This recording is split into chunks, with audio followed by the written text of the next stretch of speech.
भारत के पहले युवा प्रधानमंत्री राजीव गांधी, जिन्होंने महज 40 साल की उम्र में अपनी मां इंदिरा गांधी की हत्या के बाद देश की कमान संभाली थी। हालांकि राजीव को राजनीति में कोई दिलचस्पी नहीं थी और उनकी पत्नी सोनिया गांधी भी फूट फूट कर रोते हुए उन्हें कह रही थी कि राजीव, राजनीति से दूर रहो वरना वो तुम्हें भी मार देंगे।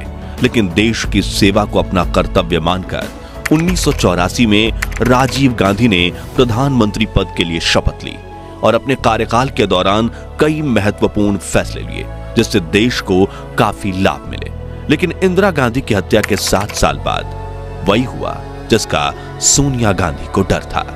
21 मई 1991 के दिन तमिलनाडु के श्रीपेरुम्बदूर में सभा के दौरान एक मानव बम ने राजीव गांधी की हत्या कर दी। लेकिन राजीव गांधी की हत्या की जिम्मेदारी कौन से उग्रवादी संगठन ने ली थी और कैसा था राजीव के जीवन का वो अंतिम दिन, जानेंगे आंखों में आंसू ला देने वाली इस अनसुनी अनकही सच्ची घटना में। लेकिन उसके पहले नए दर्शक कृपया हमारे चैनल को सब्सक्राइब कर दें। पूर्व प्रधानमंत्री राजीव गांधी 1984 में प्रधानमंत्री बनने के बाद अगले 5 साल देश की कमान संभालते हैं, मगर साल 1989 में कांग्रेस पार्टी लोकसभा चुनाव हार जाती है। राजीव के बाद करीब 1 साल के लिए प्राइम मिनिस्टर बनते हैं वीपी सिंह और अगले साल प्रधानमंत्री की कुर्सी पर बैठते हैं चंद्रशेखर। ऐसे ही 2 साल बीत जाते हैं और मई 1991 में देश में एक बार फिर लोकसभा चुनाव का माहौल बनता है। उस वक्त 2 साल से सत्ता से बाहर चल रही कांग्रेस की अगुवाई कर रहे थे राजीव गांधी, जो एक ऐसी साजिश से अनजान थे जिससे उनकी मौत का फरमान लिखा जा चुका था। इस साजिश की शुरुआत हुई थी नवंबर 1990 में, जब समंदर पार श्रीलंका के जाफना के घने जंगलों में तमिल मिलिटेंट ग्रुप लिट्टे का प्रमुख प्रभाकरण अपने 4 साथियों के साथ मंथन में जुटा हुआ था। चारों साथियों से पूरा प्लान डिस्कस करने के बाद प्रभाकरण ने राजीव गांधी की हत्या के प्लान पर मोहर लगा दी और अपने अहम जासूस शिवरासन पूरे प्लान को एक्शन में लाने का जिम्मा सौंप दिया। प्लान के मुताबिक शिवरासन को तमिलनाडु में लिट्टे के समर्थन करने वाले कुछ लोकल्स को राजीव गांधी के खिलाफ भड़काना था, जिससे वो इस खतरनाक वारदात को अंजाम दे सके।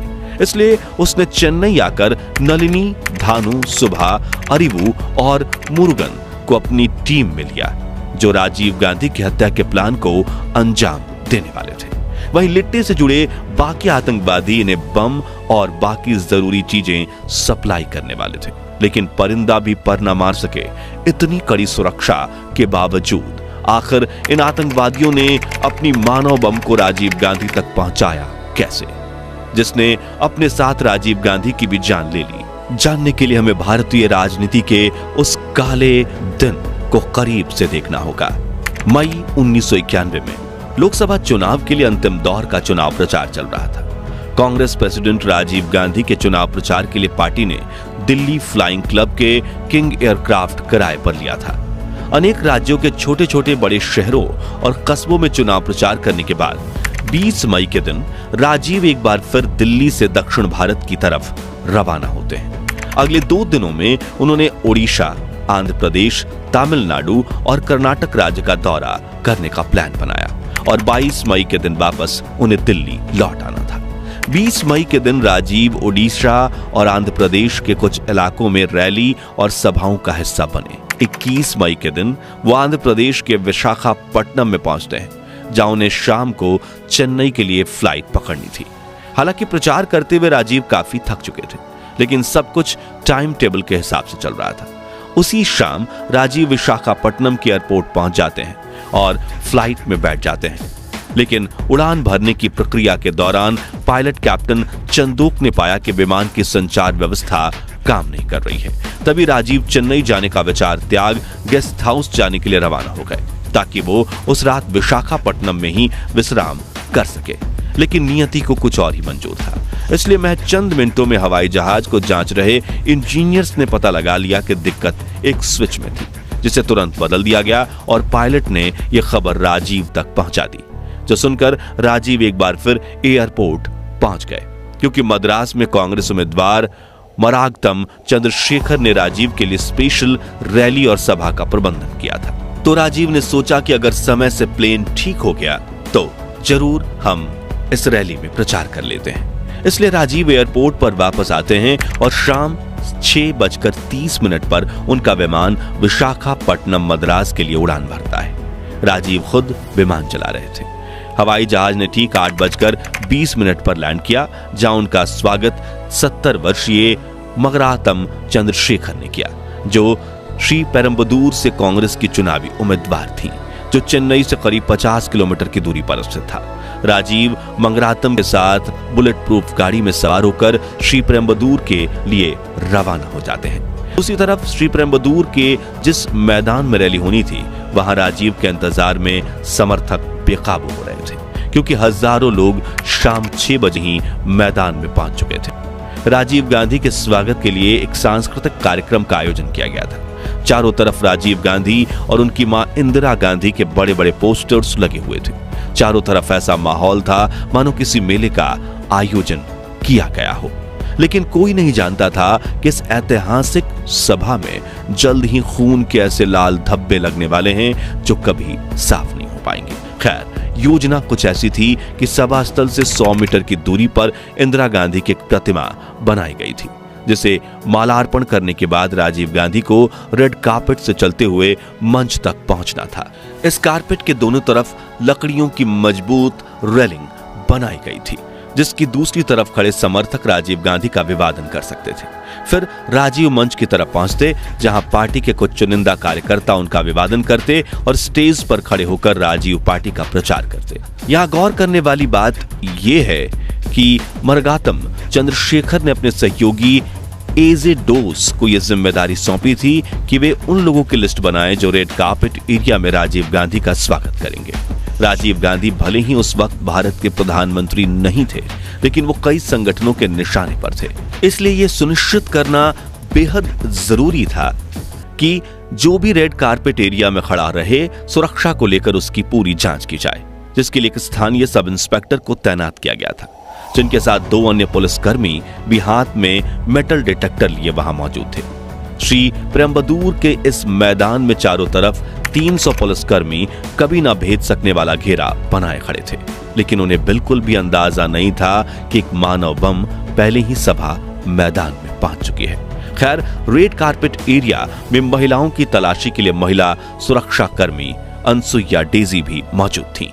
इसी बीच इस डोस पर कांग्रेस के कार्यकर्ता लिस्ट में अपना नाम शामिल करने के लिए दबाव डालने लगते हैं, जिनमें से एक लता कानन भी थी, जिन्होंने कुछ ही महीने पहले कांग्रेस पार्टी ज्वाइन की थी और वो चाहती थी कि उनकी बेटी कोकिला एक हिंदी कविता सुनाकर राजीव गांधी का अभिवादन करे। इसलिए रात के करीब 9 बजे एजे डोस ने लता कानन और कोकिला दोनों का नाम लिस्ट में जोड़ दिया और ये लिस्ट पुलिस को सौंप दी। इस लिस्ट में करीब 24 लोग थे, जिनमें से कोकिला और लता को छोड़कर बचे हुए 22 पुरुष कार्यकर्ता थे। लेकिन कार्यक्रम के वक्त खींची गई इस तस्वीर में आप देख सकते हैं कि स्कूल यूनिफॉर्म पहने खड़ी कोकिला के पास एक 30 वर्षीय लड़की भी खड़ी थी, जिसने हरी और नारंगी सलवार कमीज पहनी हुई थी और उसके हाथ में चंदन की लकड़ी से बनी हुई माला थी।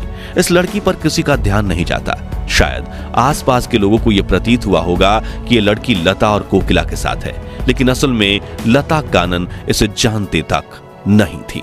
खैर, इस लड़की के साथ एक सफेद कुर्ता पजामा व चश्मा पहने खड़ा पुरुष भी था, जिसके हाथ में किताब और कलम थी। खैर, जब लता और कोकिला राजीव गांधी का इंतजार कर रही थी, तभी ये नारंगी कुर्ता और चश्मा पहने हुए ये महिला भी उनके आस पास आकर खड़ी हो जाती है। और इसी वक्त वहां मौजूद हरि बाबू नाम के पत्रकार ने यह तस्वीर खींची थी, जो स्पेशली राजीव गांधी की सभा को कवर करने वहां पहुंचा था। हैरानी वाली बात यह है कि राजीव गांधी से मिलने की चाहत में वो लोग भी रेड कारपेट में घुस जाते हैं, जिनका नाम लिस्ट में नहीं था।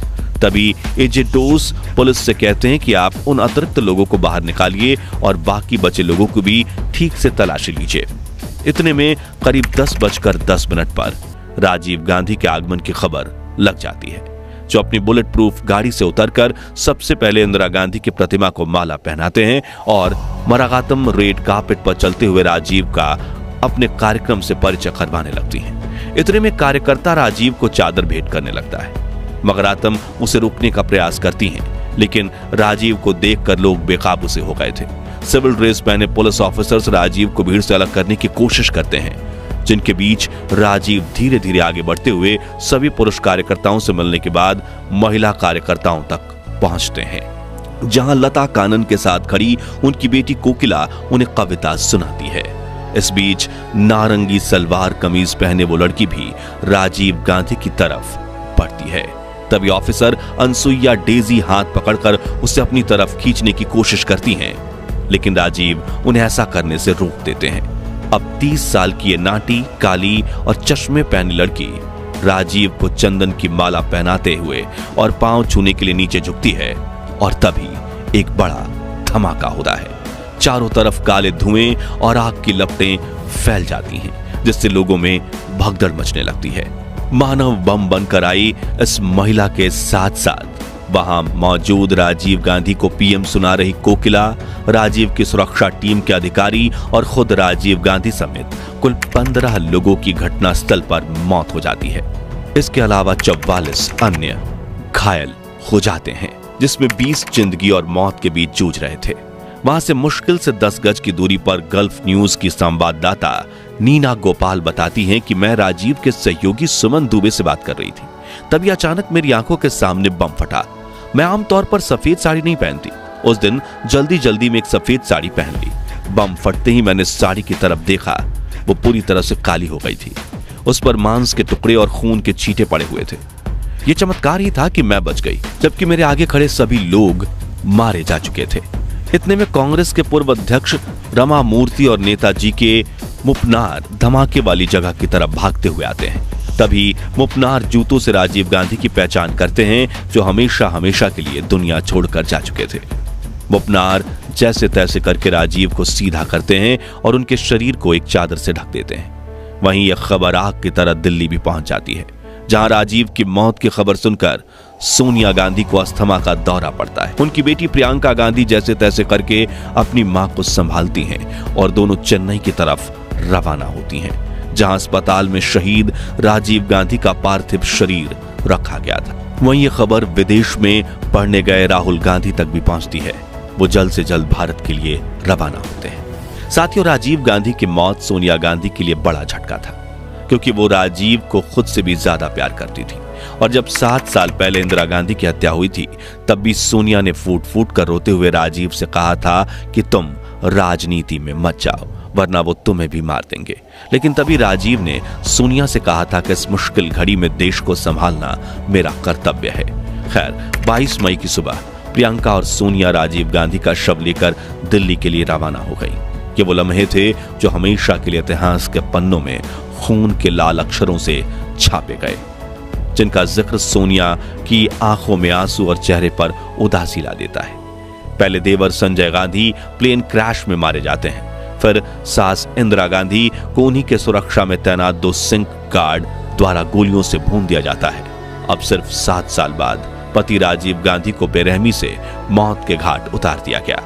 खैर, घटनास्थल पर मरने वालों में एक नाम पत्रकार हरि बाबू का भी था, जिनकी छाती पर वो कैमरा पड़ा था जिसमें राजीव के जीवन के आखिरी पलों की कुछ तस्वीरें कैद थीं। इसी कैमरे को सीबीआई ने फिर जब्त कर लिया और तस्वीरें रिकवर करके मानव बम बनकर सभा में पहुंची उस महिला का पता लगाया था। और हरि बाबू के कैमरे में छपी इन तस्वीरों ने सीबीआई के सामने कई राज खोले, जिन्होंने इन्वेस्टिगेशन टीम को तमिलनाडु के उग्रवादी संगठन लिट्टे तक पहुंचाया और कुछ ही दिनों में अनेकों को अरेस्ट किया गया। इसके साथ साथ सुप्रीम कोर्ट में 7 आरोपियों को दोषी मानकर सजा दी गई। तो साथियों, आज के लिए बस इतना ही।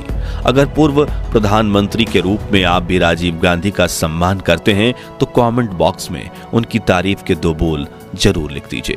वीडियो पसंद आई हो तो इसे लाइक और शेयर जरूर कीजिए, और ऐसी ही दिलचस्प वीडियोस के लिए हमारे चैनल को सब्सक्राइब करके पास वाली घंटी जरूर बजा दीजिए। जय हिंद, जय भारत।